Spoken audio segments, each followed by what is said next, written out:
Hello, students.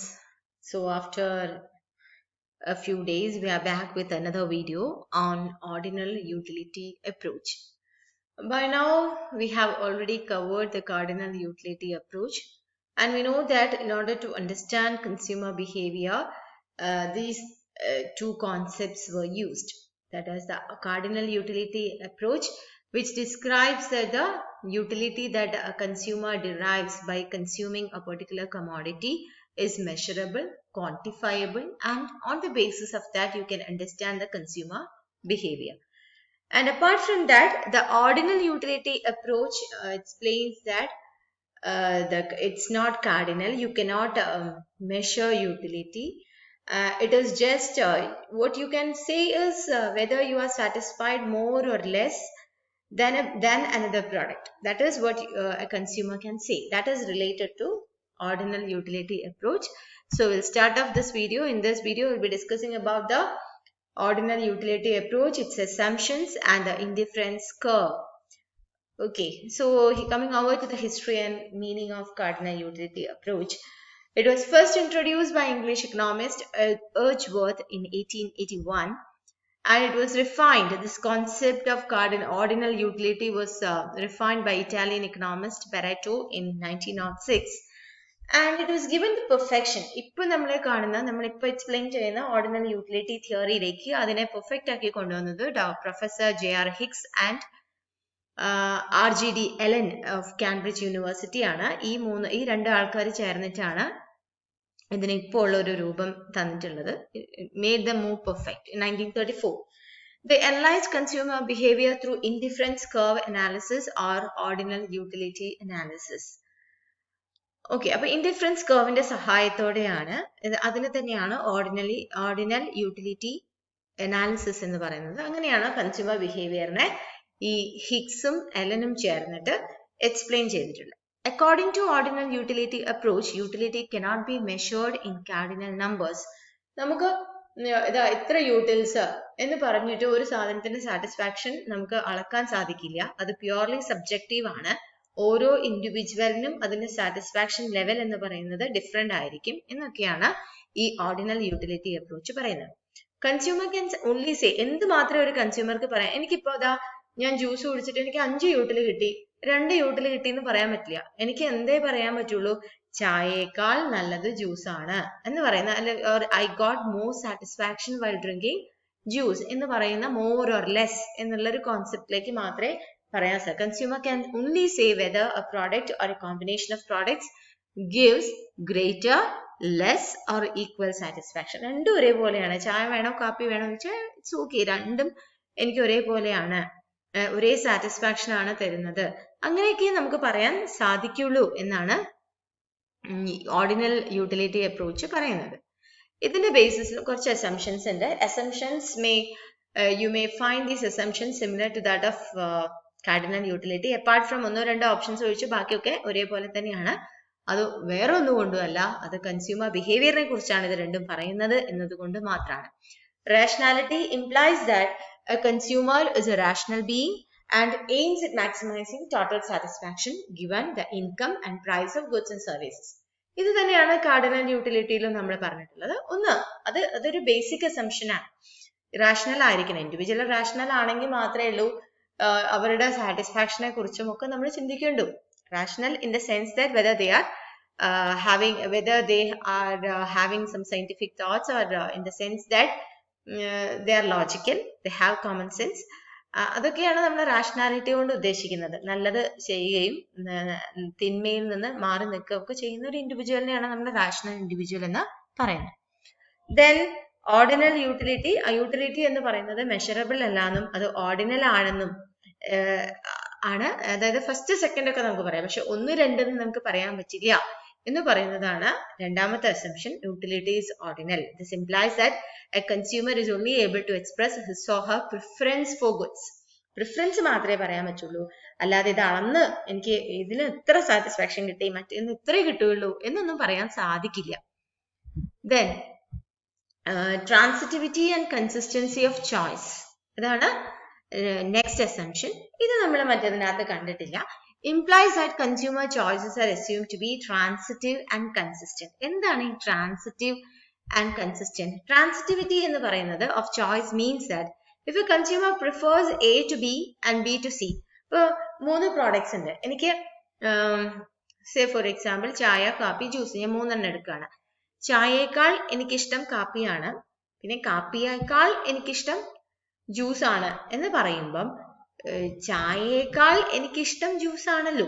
അപ്പൊ A to B and B to C, ഒരാളുടെ preference ബിനേക്കാൾ എനിക്ക് എ ആണ് ഇഷ്ടം, സിനേക്കാൾ എനിക്ക് ബി ആണ് ഇഷ്ടം എന്ന് പറയുമ്പം എനേക്കാൾ she would prefer A to C, സിനേക്കാൾ അയാൾ എന്തായിരിക്കും he or she will prefer A to C എന്ന് പറയുമ്പോൾ സിനേക്കാൾ എന്തായാലും അയാൾ പ്രിഫർ ചെയ്യുക എ ആയിരിക്കും, കാരണം സിനെ കമ്പയർ ചെയ്തിരിക്കുന്നത് ബി ആയിട്ടാണ്. ഇതിനെയാണ് നമ്മൾ ട്രാൻസിറ്റിവിറ്റി ഓഫ് ചോയ്സ് എന്ന് പറയുന്നത്.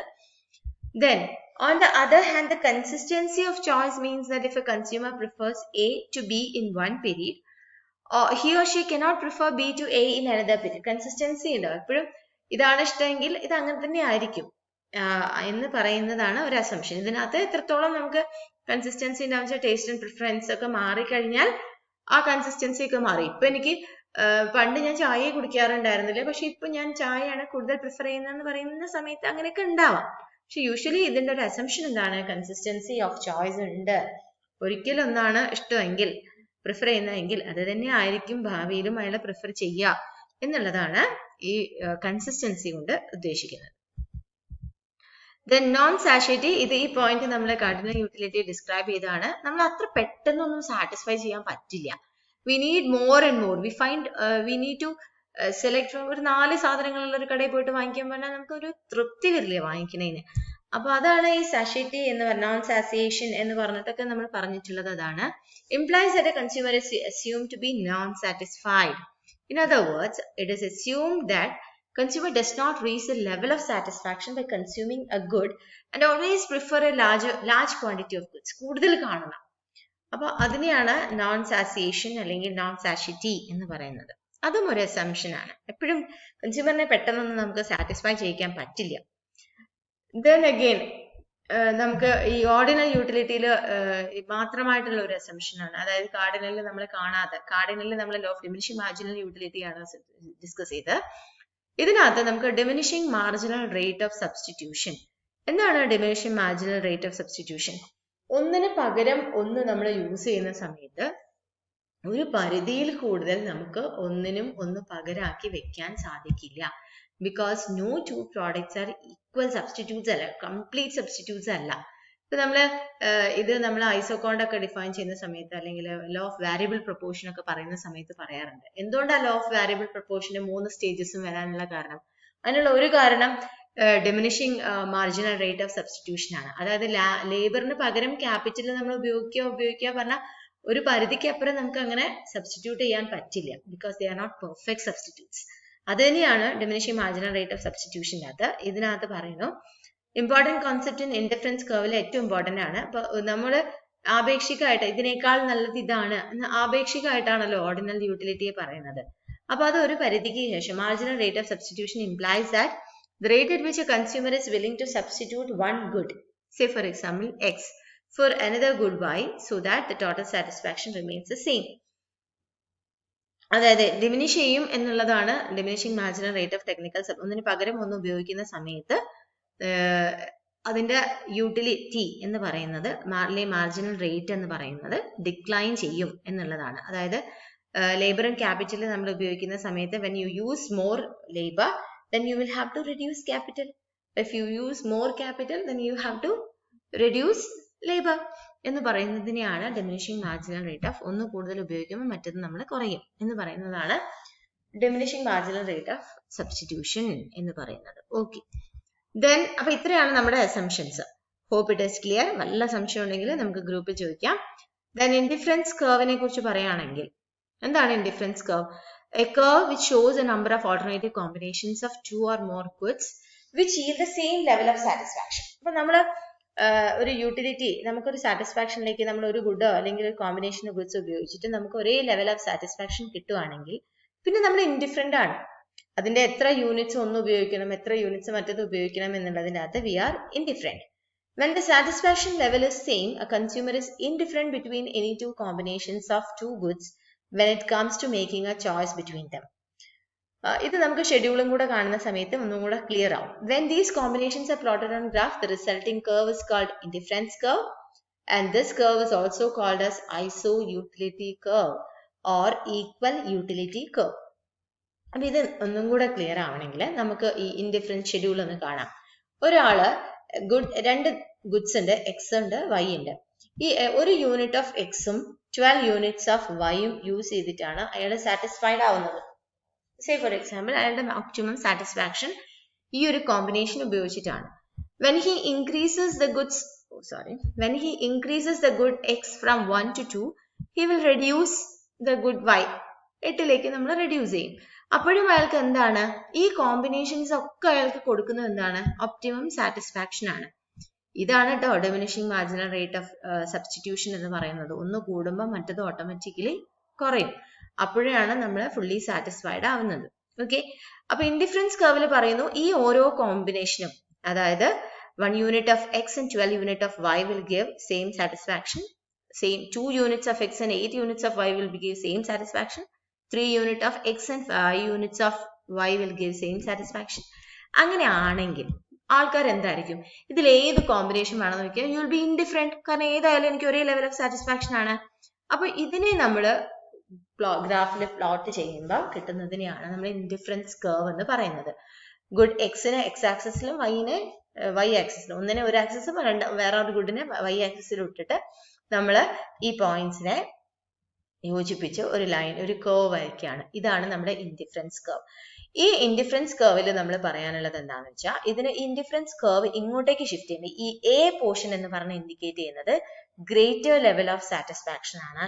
ഇതിന്റെ താഴെ എന്ന് പറയുന്നത് ലോവർ ലെവൽ ഓഫ് സാറ്റിസ്ഫാക്ഷൻ. അപ്പോൾ ഇൻഡിഫറൻസ് കർവ് നമ്മൾ ഷിഫ്റ്റ് ഇൻ ഡിമാൻഡ് കർവ് ഒക്കെ പറയുന്ന പോലെയാണ്. ഓർക്കുന്നുണ്ടോ അറിയില്ല, +1 ഒക്കെ പഠിച്ചിട്ടുണ്ടാവും.